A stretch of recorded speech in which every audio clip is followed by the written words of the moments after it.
What's up mga boss? Ano nang ganap natin ngayon at anong ganap ninyo? Yun nga guys, ang ganap ko ngayon, ito po, nagte-trekking kami papuntang Pinsal Falls o yung tinatawag nilang Agat Falls.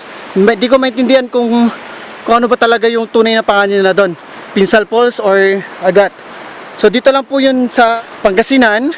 Bago ko kayo i-tour dito sa Pinsal Falls or Agat Falls, huwag mo kalimutan i-subscribe tong channel na to. Huwag mo din kalimutan pindutin ang notification bell para always updated ka sa channel ko.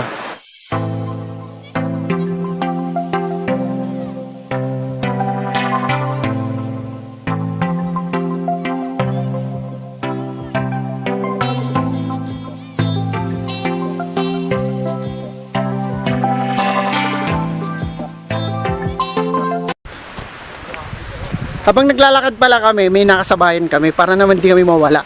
2:38 na ng hapon, naglalakad kami papuntang Pinsal. Yun. Then yung mga kasabayan ko, andun sila sa harap. Kaway naman po kayo. Ay, oh. Santa Maria. So nag-aaral po sila sa Santa Maria.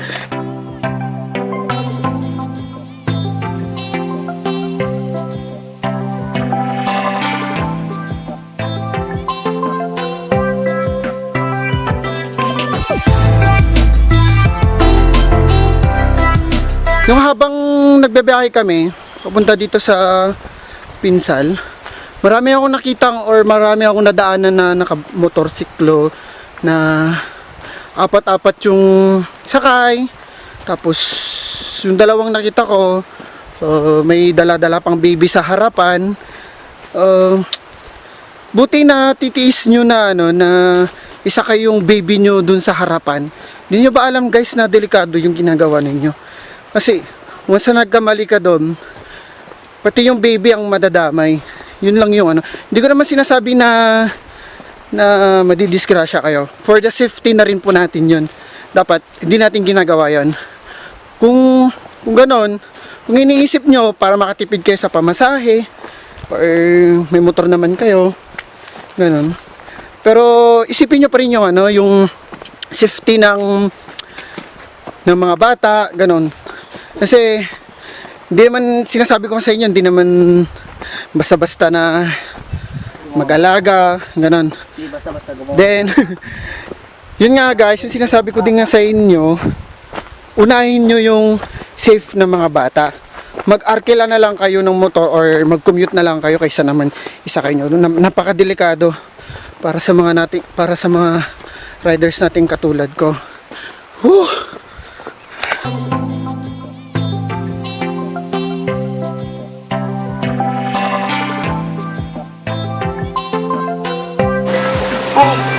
Medyo malapit na guys, pero nainom ako. Dehydrated tayo. Dahil wala tayong dalang tubig, dito na lang tayo inom.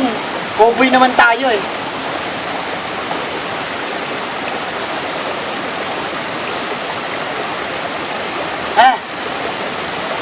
Ba yung lasa?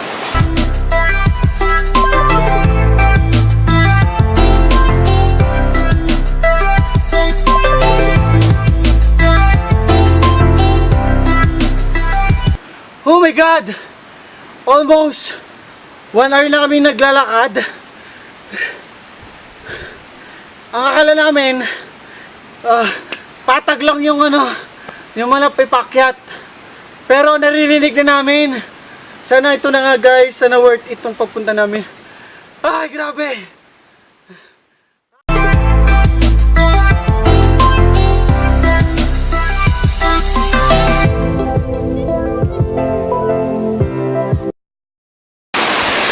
Finally! Andito na tayo sa Agat or Pinsal Falls. Yun! Ayun! Grabe! Yung feel nakakapagod.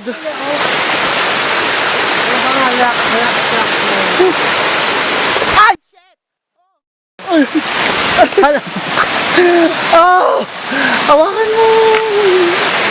Aray ko! Ay, gusto! Kaya mo na yan, bigyan kita. Ay, gusto! Naka-video naman pala.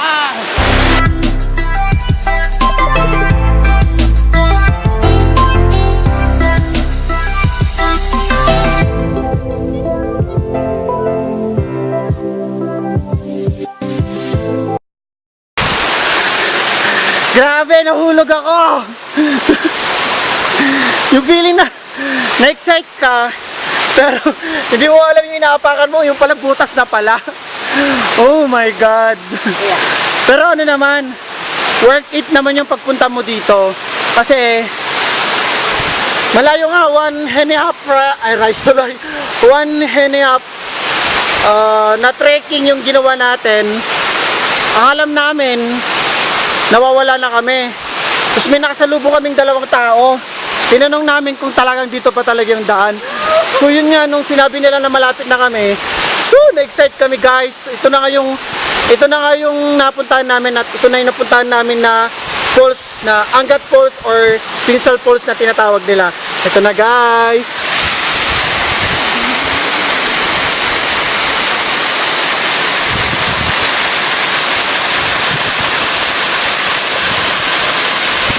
Woo! Worth it talaga. Worth. Sa mga pupunta dito sa Angat or Pinsal Falls, tibayan nyo yung loob nyo, huwag kayong susuko. Kasi kanina kami, muntik na kaming sumuko, di namin alam kung talagang dito pa talagang daan or hindi. Kung hindi, babalik na talaga kami at saka uuwi na. Tsaka, worth it na worth it kasi alam mo, kahit wala kaming tubig, kahit soft drinks lang yung dala namin, carry pa rin, basta makita lang namin to kasi andito na kami, uurungan pa ba namin? So yun guys, sa mga pupunta dito sa Pinsal Falls or Angat Falls, ibayan ninyo, magdala kayo ng extra na tubig ninyo, magdala na rin kayo ng mga pampalit, ganyan. Yung tubig na sinasabi ko sa inyo, kailangan nyo kayon.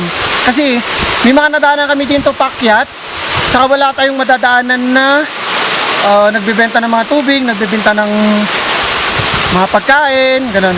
At saka ano na rin, payo ko na rin sa mga pupunta dito sa Angat Falls or Pinsal Falls, ugaliin natin magtapon ng maayos yung mga natin. Then, ugaliin din natin na hindi tayo mag-vandalism.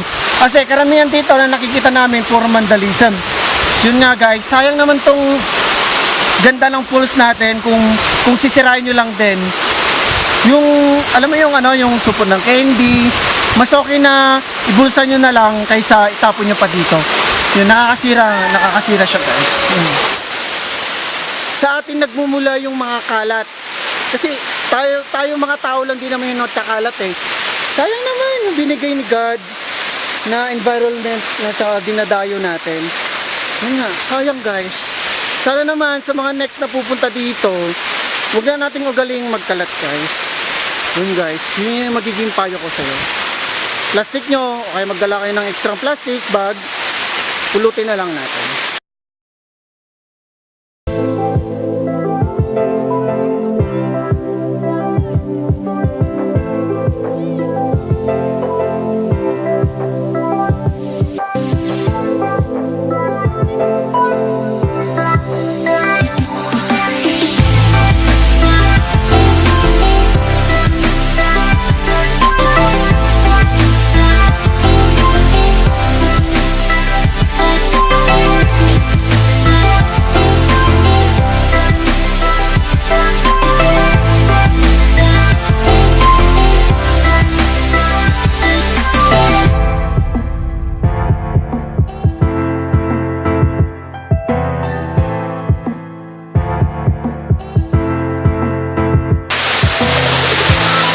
Sabi ni mother ko, kapag pupunta kami sa mga ganitong lugar na mga falls, yung mga bundok na pinupuntan namin, ang payo ni mother ko, maghulog kami ng barya, piso, kahit anong halaga. Then iulog dito sa coin para daw yung mga diwata, para hindi daw mga sumunod. Yung mga paniniwala natin na pumupunta tayo sa mga ganito, may mga diwata. So yun nga guys, gagawin.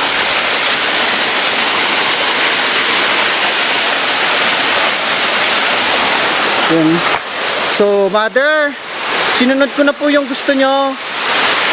Naghulog na po ako ng pera dito para hindi sumunod yung mga diwata or kaya hindi mga magambala yung mga diwata na andito na nagbabantay. So yun. Di ko naman sinasabi sa inyo na na maniwala kayo sa diwata. Sa akin kasi, or sa pamilya namin, naniniwala kami na may nagbabantay dito kasi as a part na Katoliko ako, yun yung nakasanayan namin na ginagawa sa tuwing namamasyal ako na may pinupuntahan kami. Kaya naguhulog kami ng barya.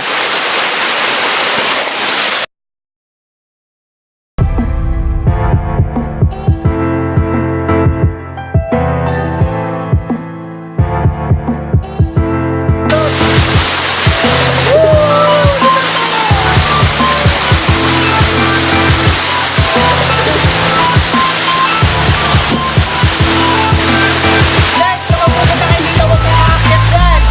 Kasi magulan. Magulan ka, baka mamaya mababog pa kayo dito. Malayo pa yung hospital dito, baka mamaya. Pinagpilala kayo, patay na kayo.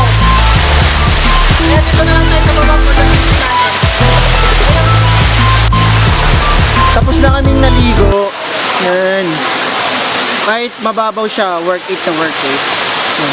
Yung magiging payo ko sa mga pupunta dito, tibayin nyo lang yung pagpunta nyo dito kasi worth it naman yung pupuntahan nyo dito kasi maganda naman yung tanawin dito. Tsaka yung mga gagamitin yung mga upos na mga pizzeria, ganun, tapon nyo na lang sa tamang yun guys, sana